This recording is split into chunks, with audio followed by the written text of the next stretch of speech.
I've always kind of been infatuated with everything to do with the horror genre. I just honestly find that it has the most creative ideas in it. The horror genre as a whole is just kind of some giant, great, big, blood-soaked canvas in which people can just think, how bad could it be? I also find it kind of funny that since, you know, us humans, we're kind of like sitting like near the top of the food chain. Yeah, like, yeah-ish. I mean, plants are above us all. I mean, so are like other things like bacteria, microbes and shit. Polar bears, wendigos, that thing that went through my bins last night. Nah, because we don't walk through our parks anymore terrified that the trees are gonna eat us alive, because we're comfy knowing that they'll eat us dead. And at that point, they might as well. I mean, come on. You won't exactly be using it, will you? But yeah, you can kinda get my point. To like the average common dude these days doesn't really use their like fear receptors against something that's just going to fucking eat you alive. So it only makes sense that people would turn it into a form of entertainment, which is why I'm here. Well, I mean, not to fucking kill you, but to just go over all of the creative ways in which people have, like, tried to scare the shit out of each other on the internet. That doesn't sound as good as I thought it would be. Anyway, just in case you need a reminder, because it's been a while, my name is Olm, your somewhat competent host, and I make videos about weird and interesting shit I find, usually on the internet, and also usually got something to do with horror and spooky shit. There has also been a pretty large time gap hiatus thingy since I last uploaded, sorry. But, I mean, I had to, like, do repairs on the radio tower, because believe it or not, someone drove a fucking train into the side of the radio tower. Like, what the hell? Why? Why would somebody do that? I mean, I thought I was alone here, but who would just drive a fucking train into the side of a building? Like, who does that?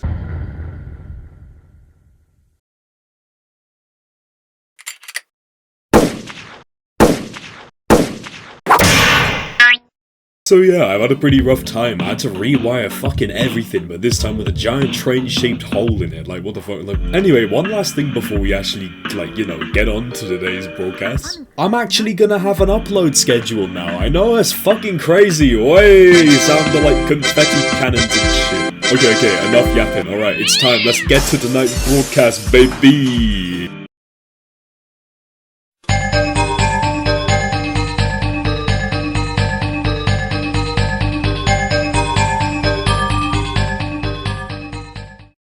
Despite it being a relatively short game, the first game on the chopping block is Elevated Dread, a game by a mysterious figure known only as Underground that I found going through the labyrinth of horror games on itch.io. Now, as of time of recording, I'd literally just played this game. I downloaded it, did an entire playthrough with no spoilers, so all my, like, kind of thoughts on this are gonna be fresh. Like, I only did one playthrough, and I literally closed the game about 10 minutes ago. I also recorded me playing the whole thing as well, so I'm gonna be using some clips with some of my first time reactions to some of the stuff. Now, I mean, I don't scare easily, so, like, prepare to be underwhelmed by my reactions, but still, hey, I'll throw them in. So yeah, I'm just gonna talk about the game for a wee bit. Anyway, the game begins with us kind of like looking outside this big ass building, lovely looking place, look at this shit. And our job is to get into this place and put up a bunch of posters on everybody's doors. And yeah, we get in after taking a little look at all of the missing kids posters on the walls, you know, always a great sign in indie horror games. And we immediately get to slapping posters on the doors. Now, this is where, like, the game actually manages to build a, like, insane amount of atmosphere, right? Because what this game manages to do is kind of lure us into a little bit of a false sense of security whilst keeping us on edge the whole time by getting us into going into, like, a gameplay rhythm. As for most of the game, we just go to a floor, slap posters on all the doors, things get progressively more creepy, and then we fuck off to the next floor. Now, what this sort of does is the game manages to put us into a sort of like rhythm. Like when we get to a new floor, we already know where we're going. We just don't know what would have changed yet, because all the doors on each floor, they're all in the same positions. But the only thing that's changed is just, you know, the layout of just things on the floor, stuff getting more like spooky, and just the occasional... Gotta wait a bajillion years for this thing. Okay, cool. Stay.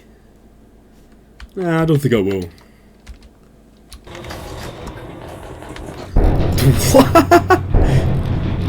Ah, close one, mate. Nearly made it in.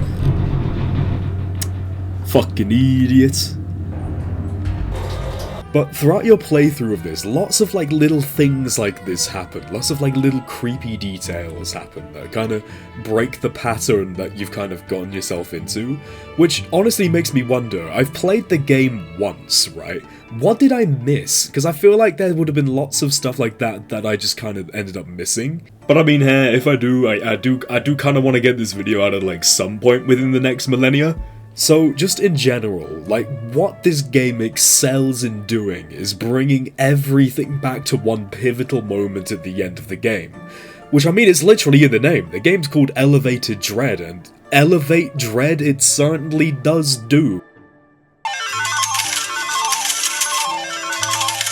I mean, there's this pivotal point in, like, every horror game that's kinda ever existed, where you realise, hang on a minute, wait, this is a horror game. Spooky shit's gonna end up happening, right? And, I mean, unless you're just kinda dropped in the deep end, it happens in every single one of them. There's this one bit where everything just goes to shit. And honestly, I don't think I've really seen another game pull it off quite like this, or just this well in a long time. Usually when a horror game kinda like pulls this off, it's just through making you walk through an endless fucking corridor of gurneys. Like, honestly, why do they all do that? They really like gurneys. Like, it happens surprisingly often. So when you do end up completing the first few floors, and you just start going around like, what's the horror in this? What's gonna, like, I don't know, beat my ass? Like, when's the weird monster thing just gonna come speeding around the corner at 10,000 miles an hour for some reason? That is until, you get a few floors up and you find this shit. Oh. Oh, okay.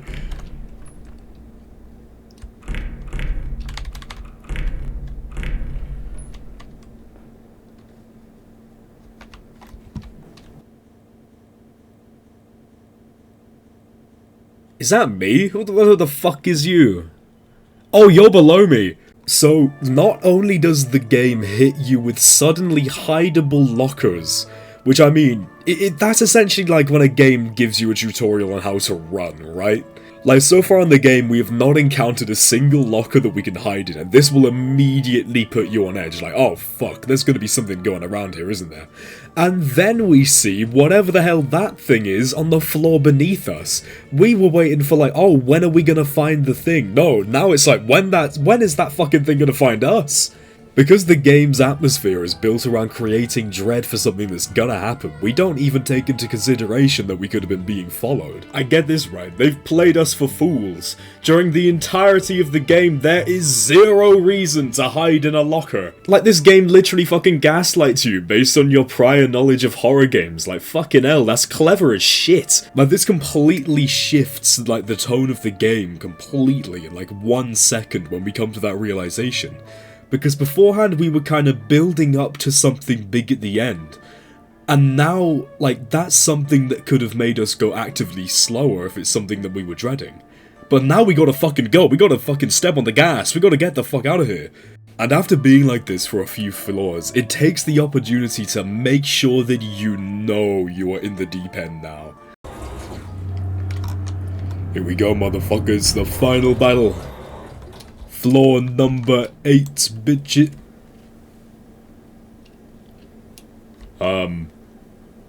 Hi. Hello. Hello, you. Do you wanna come to a Halloween party? Oh, no, never mind. Bye, I guess. You know, I just leave this here, alright? Yeah, just...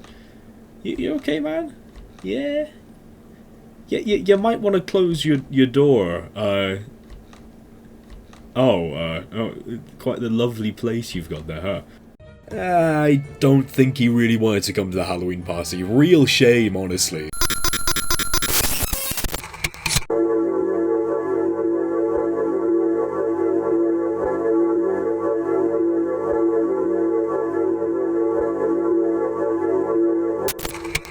I mean, he's missing out. That costume is fucking sick. But yeah, Elevated Dread, it was a fucking sick game. I mean, again, it's for free on itch, and I'm gonna be linking this and the other games that I'm talking about in the description, so you know, go check them out.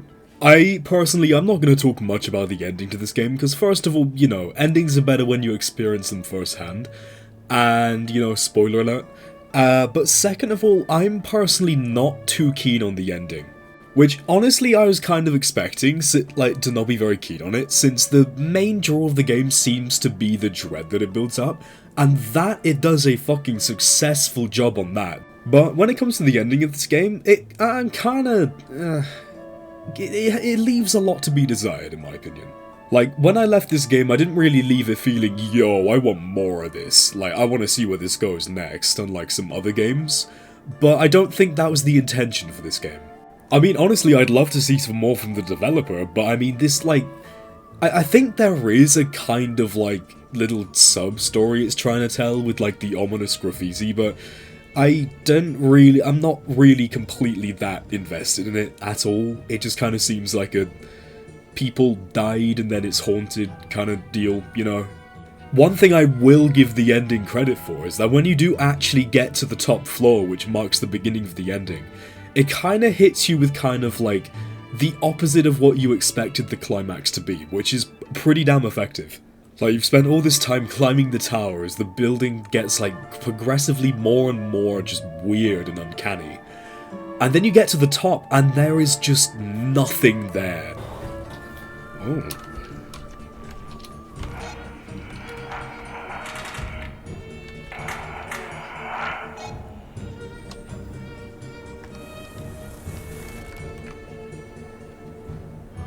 He's fucking busting it down.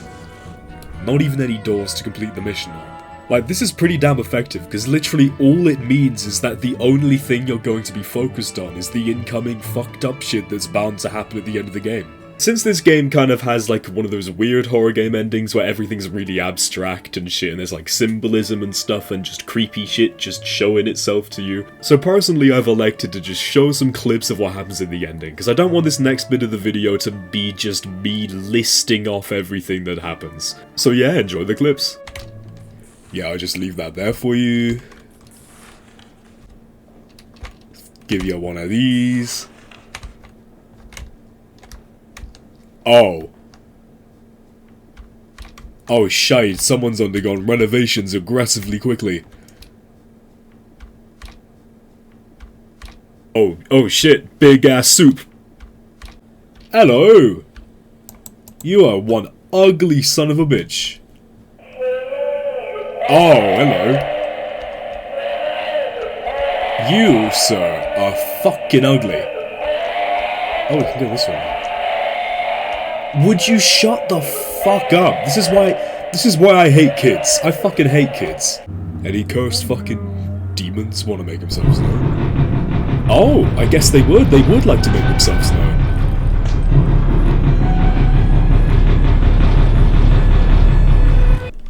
If I had a dime for every time I was trapped in a maze where the walls changed where you weren't looking at them, which kinda looked like the back rooms today, I would have 2 nickels, which isn't a lot, but what the f- You is weird looking. Oh, hello. Oh. And it ties it off in a lovely little bow with a weird thing flinging itself towards you jump scare, you know? And I think that just about does it for Elevated Dread. Anyway, yeah, here are my stats for this game, and here's a bingo sheet that I've been filling in whilst I've been playing these games. This like little bingo sheet thing, it's not to like throw any like heat or anything. I just thought it would be fun. Like, I'm not saying that like, anything that's on this bingo sheet is unoriginal or like bad or anything. I just thought it'd be funny. When you've played like hella indie horror games, you kinda start to notice a few things that kinda crop up more frequently than others.